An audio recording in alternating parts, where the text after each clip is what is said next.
Jadi ketika kita bangun tidur, kata Allah, cari air, berwudu, tak mandi. Yang paling bagus itu mandi. Ya.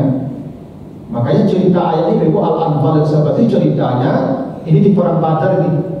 Sahabat sedang stres menghadapi musuh yang berat, lalu ditidurkan Allah mereka. Dalam keadaan stres itu tiba-tiba datang saja tidur. Yang di sebelah orang kafir Quraisy tak bisa tidur. Akhirnya tentara Islam kuat di pagi hari, orang kafir linglung di pagi hari, tak lalu atau madang kan? Itu umat Islam madang di perang Badar pun gara-gara lalu madang tu. Saat tidur tu tentara tak bisa lalu, tapi umat Islam lalu dijadikan tempat tidur. Ini surah Al-Anfal seperti cerita itu. Nah, menjelang pagi diturunkan hujan oleh Allah supaya mereka menjadi kuat dengan air ketika bangun tidur itu. Itu makanya Ibu yang jago lalu itu biasa mandi. Itu ibadah begitu. Bangun tidur itu biasakan mandi. Kenapa? Supaya kotoran setan hilang. Maka Ibu kalau nak mandi pagi itu mau ngomong sama saya dulu. Pada subuh Allahu Akbar. Dah beda. Kadang kotoran setan tak hilang. Cara membuang kotoran setan itu mandi. Habis bangun tidur itu mandi.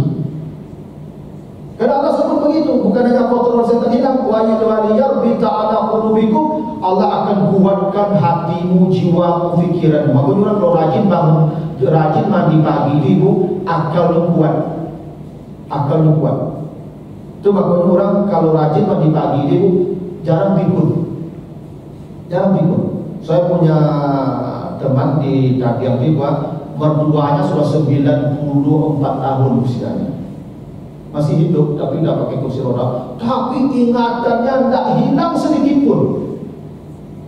Saya tanya kenapa bisa? Kata beliau setiap menjelang subuh selalu mandi sejak muda. Sejak muda sampai hari ini tidak pernah tinggal itu. Menjelang subuh mandi, menjelang subuh mandi, menjelang subuh mandi. Karena pikun itu gangguan setan. Dan setan itu tak kuih itu dari api. Coba kok ciri-ciri orang pikun, dia tak kuih mandi. Sama cerita orang gila tak kuih mandi. Maka orang gila kubeknya mandian tengah malam. Karena gila itu gangguan setan. Ya, sama orang pikun kan. Makanya apa-apa kalau mulai tak kuih juai darah mandi, dulu ke mungkin ini dulu. Kalau tak pikun itu mungkin cek lah. Ya. Kalau boleh mandi, tak kuih mandi, jarak mandi, atau dulu yang mungkin jadi kedua. Mungkin kami pun ya, ada mungkin cek lain, kan?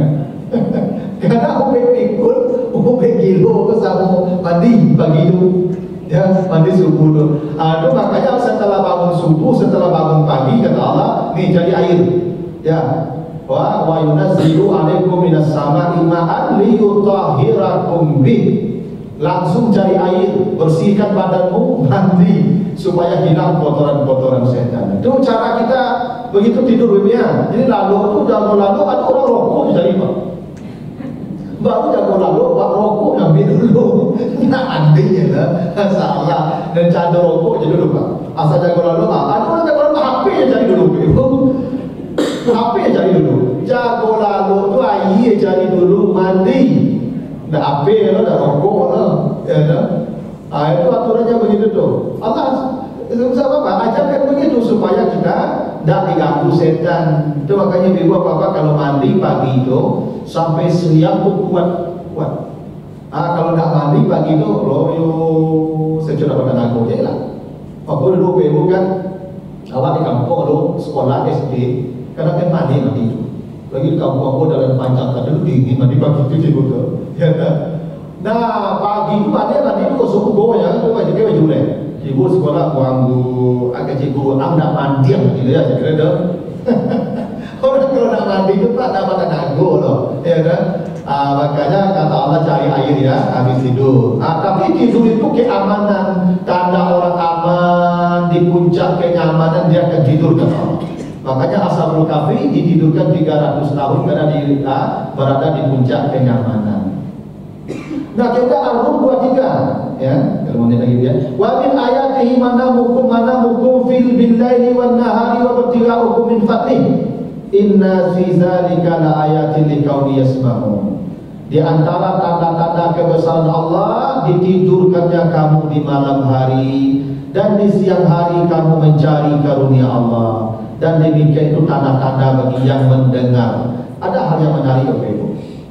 Kalau Allah bicara tidur malam, selalu penutup ayatnya liqaumi yasma'un, bagi kaum yang mendengar. Setiap Allah bicara malam, selalu tanda bagi kaum yang mendengar, bukan kaum yang melihat, bukan kaum yang berakal, tapi kaum yang mendengar. Kenapa begitu? Karena malam itu gelap, mata tidak berfungsi, yang berfungsi telinga. Cuma kau mengecek malam agak kadang-kadang orang itu, tapi itu lalu nak ngecek malam tu, ambil ngecek mana-mana. Karena ada tampak orang di bawah lagi awak, beko kadang-kadang itu rasio itu. Cuma kau di malam-malam itu selalu yasmaun, aku terima tu yang pantur pakai dah. Makanya bicara diatur di malam hari. Ya, pendengaran yang baik-baik, yang bagus-bagus. Benar? Kenapa disebut itu liqaumi yasma'un? Tapi kata Allah, tidur malam itu tanda kebesaran Allah. Makanya kita bersyukur kalau tidur itu kita bangunnya tidur apa bacanya? Alhamdulillah. Tahu ya?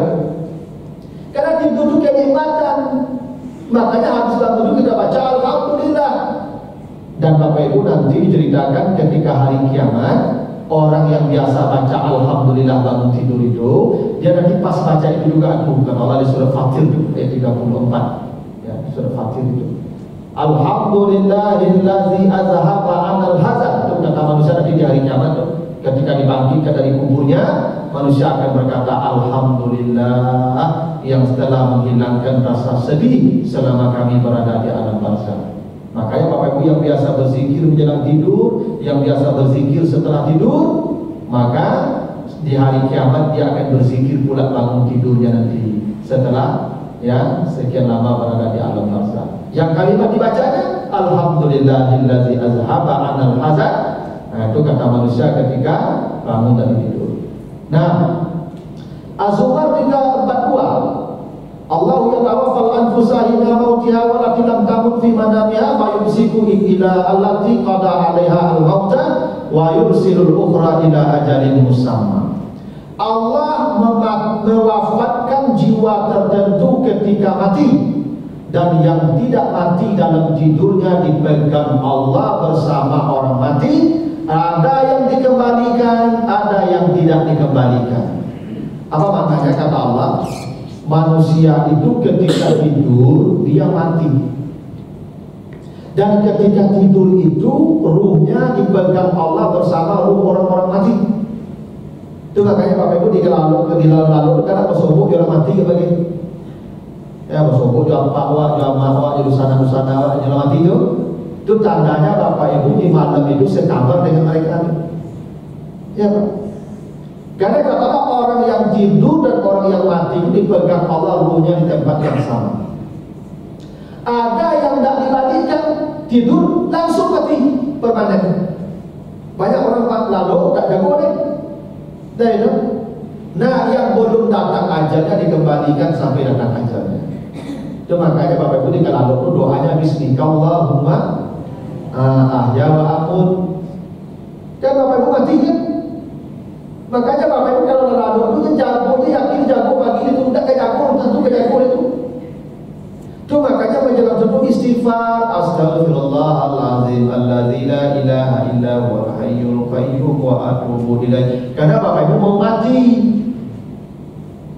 maka menjelang mati bersihkan diri kita dulu supaya kalau tidak jago, wah menghadap Allah dengan tenang. Maka Ibu di kala lalu tu ibu minta maaf kapak lu mati ibu. Iya. Kalau salah di kala lalu Pak, waduh salah aku hari mohon maaf ya. Kalau salah ya Pak baru dah dong. Itu ibu mati ibu. Kau dah jago Pak. Ya. Oh, lagi ibu kalau ada bungkuk dia Pak lalu pokok mati ibu bergolong antara aku ibu memang cahaya. Makanya Bapak Ibu di kala lalu selesaikan urusan kita Pak. Wallahu yatawaffal anfus an-nafsa hina mautiha wallati lam tamut fi manamiha fayumsiku allati qada 'alaiha al-maut. Orang yang tidur itu sudah diambil oleh Allah. Tapi kalau dia belum datang ajal dimandikan. Tuh aku dulu di kampung dia disuruh orang dok. Dulu ke laki-laki disuruh orang dok. Kalau dia ke usir tu, nyaki curi-curi yang wajah kawan tu gabung ke baru. Agak cik orang yang suruh tu, jangan curi-curi yang mungkin biko sasi ruhnya masuk itu. Tadi ruhnya baik. Dah boleh kau lagi kan masuk, boleh kau lagi mati juga begitu. Ya. Maka dah boleh cari-cari walaupun itu ya tak begitu, tapi itu maksudnya ruh itu balik lagi. Makanya Bapak Ibu yang tidur itu kalau bangun, alhamdulillahillazi ahyana ba'dama amatana, tak begitu? Segala puji bagi Engkau ya Allah yang menghidupkan saya kembali setelah mematikan saya. Berarti ibu bapak mati tidur tu lah mati tadi itu. Tu makanya berwudu menjelang tidur. Karena kalau bapak ibu berwudu menjelang tidur berarti suci sudah matinya. Makanya tidur tu ada aturannya. Berwudu dulu, berdoa, baca ayat kursi, baca qul huwallahu al-ikhlas al-falaq an-nas, lalu istighfar, tidur. Karena kita udah mau mati. Ya, makanya ibu biasa kalau berwudu menjelang lalok dong. Ya, tapi berwudu tu menjelang lalok ni, nanti ibu ada kasut, ibu kata ganti lalok senai. Wudu panjang sana. Ibu wudu kadang awak kan payah lalok gaya doang. Agak-agak kan payah lalok. Kalau boleh-boleh dia lalok dekat doi itu wudu dia. Kalau boleh tapi wudu dia mati wudu sampai pagi boleh berjadi lalok. Ya kan jadi tu wudu, patah kalau tadi tak apa perang boleh. Itu asal kau lalu belah wudu panjang sama dengan lalu main. Ini kalau kau wudu, kalau boleh kan tu lalu selesai. Karena dia belum suci namanya itu. Karena perintah Nabi bila kau berada di tempat tidur, berwudu dulu sebelum ke tempat tidur. Karena itu apa ibu maka membuat kita suci kalau nak bangun di pagi hari. Kan tidur tu mati. Nah yang terakhir ni Al-Muzammil 20. Inna rabbaka ya'lamu annaka taqumu adana min sulusai lail wa nisfa wa sulusah wa ta'ifatu minal ladzina ma'ak wallahu yuqaddirul laila wan nahar. Jadi kata Allah, bangunlah kamu di 2/3 malam atau separuh malam atau sepertiga malam. Ini Nabi Muhammad ni. Jadi tidur Nabi Muhammad itu ibu ragam, ada sepertiga malam, ada setengah malam, ada 2/3 malam. Jadi Nabi itu tidak pernah tidur semalaman. Jadi kalau misalnya kita jam 8 habis isya sampai jam 5 kita subuh, berarti 2/3 itu jam 8 sampai jam 11. Jam 11 sampai jam 2 itu setengah. Jam 2 sampai jam 5 itu ya sepertiga. Jadi kadang Nabi itu bego jam 11 sudah bangun, terus sampai pagi Nabi tidak ibadah lagi dan tidak ada bangun lagi. Kadang jam 2 Nabi bangun. Karena Nabi itu tidurnya kadang sepertiga malam. Berarti kalau sepertiga malam 3 jam Nabi tidurnya. Ada kalanya Nabi itu tidur setengah malam, berarti sekitar 5 jam, 4 jam. Ada kalanya Nabi tidur 2/3 malam, berarti sekitar ya 6 jam paling lama. Jadi kalau jam 8 Nabi bangunnya jam 1 ya atau jam 2. Dan yang paling baik kata Nabi tidur Nabi Daud. Karena tidur Nabi Daud yang paling baik. Jadi kata Nabi, sebaik-baik puasa Nabi Daud, sebaik-baik tidur Nabi Daud. Kalau puasa Nabi Daud setengah tahun dia puasa. Puasa makan, sepanjang usia. Jadi separuh hidupnya hanya makan, separuh hidupnya untuk berpuasa. Nah tidur Nabi Daud kata Nabi 1/6 hari. Jadi kalau 24 jam bagi 6 4 jam. Nabi Daud tidak pernah seumur hidup tidur lebih 4 jam. Itu maka waktu Nabi Daud 4 pula baginya. 1/4 waktu untuk mengurus rakyat, dia raja. 1/4 waktu untuk mengurus perkara, dia jadi hakim. Jadi Nabi itu raja dan hakim. Jadi dia ke pengadilan 1/4 harinya, di rakyat 1/4 harinya, memimpin musyawarah dengan apa untuk keluarga 1/4 hari dan untuk beribadah 1/4 hari. Itu makanya dia punya mihrab. Seperempat hari beribadah, seperempat hari untuk keluarga, seperempat hari untuk rakyat, seperempat hari untuk jadi hakim, mengurus perkara. Dan tidurnya juga 1/6 azwanya, 1/6 hari 4 jam. Nah, ini tidur Nabi Daud. Maka Nabi Daud itu disebut ni'mal abdu, sebaik-baik hamba. Karena tidurnya sedikit, makannya sedikit. Beda jawab, awak sedikit-sedikit tidur, sedikit-sedikit makan. Kamado pertanyaannya, lima makan lama. Gitu ya, kamado lima lama makan lain. Nabi Daud pada pertanyaan 5 lama makan itu. Begitu Bapak ya. Inilah aturan tidur ya yang disebutkan di dalam Al-Quran. Jadi Bapak Ibu ya, tidur yang paling baik itu tidak lebih dari 4 jam. Itu yang paling baik. Jadi kalau Bapak Ibu tidur jam 9, itu jam 1 udah boleh bangun. Itu udah pas tuh. Makanya kalau ilmu kedokteran dari jam 9 sampai jam 1 itulah racun-racun kita dibuat. Berarti jam 1 ke bawah udah bangun lagi. Badan. Kalau tidurnya cepat, kalau tidurnya lewat malam tengah malam tidak bisa. Itu makanya kata Allah tidak bilang bangunlah kamu 2/3 malam atau setengah malam atau 1/3 malam. Berarti kebiasaan Nabi tidur Nabi itu ada kalanya Nabi tidur 2/3 malam atau 1/2 malam atau Nabi tidurnya 1/3 malam saja. Nah, ini contoh yang paling baik untuk kita mengatur tidur. Tapi intinya malam itu jangan dari itu Bapak Ibu malam itu mati deh. Ikut jam 10 jam 11 malam masih nasi gorengnya kalau ada. Udah ke gulu ke banyak lagi.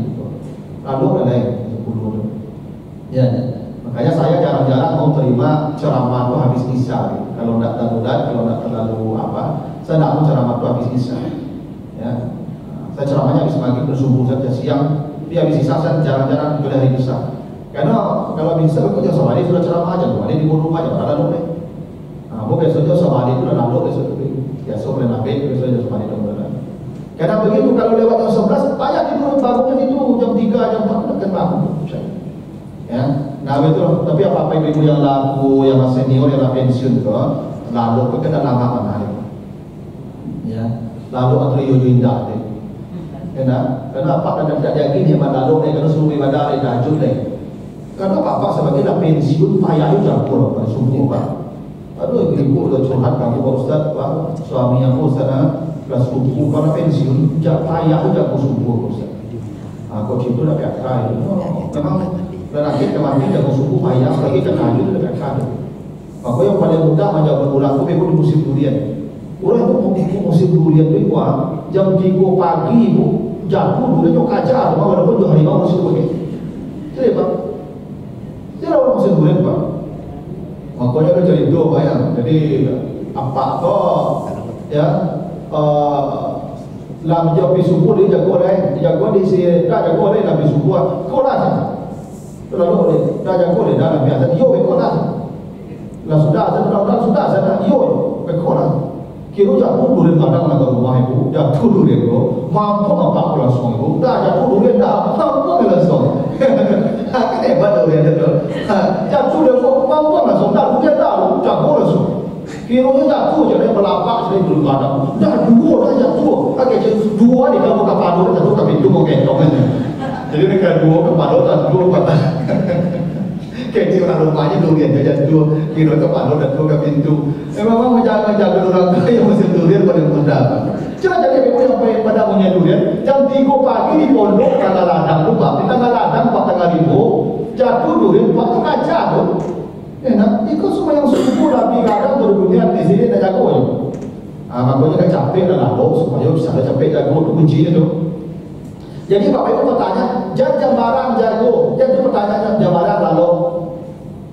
So lalu itu bentuknya jago, yang capek jago, yang lambat jago. Maka pertanyaannya karena anak itu jam barang lalu, ya, dan jam barang jago. Kalau lambat lalu itu jangan siapa yang percaya kamu. Nah begitulah aturan tidur Ibu ya. Mudah-mudahan kita bisa ya mengikuti aturan Al-Quran supaya tidur kita menjadi kebaikan. Begitu mudah-mudahan ada manfaatnya. Lebih kurang mohon maaf. Subhanakallahumma wa bihamdika asyhadu an la ilaha illa anta astaghfiruka wa atubu ilaika. Wassalamualaikum warahmatullahi wabarakatuh. Waalaikumsalam warahmatullahi wabarakatuh.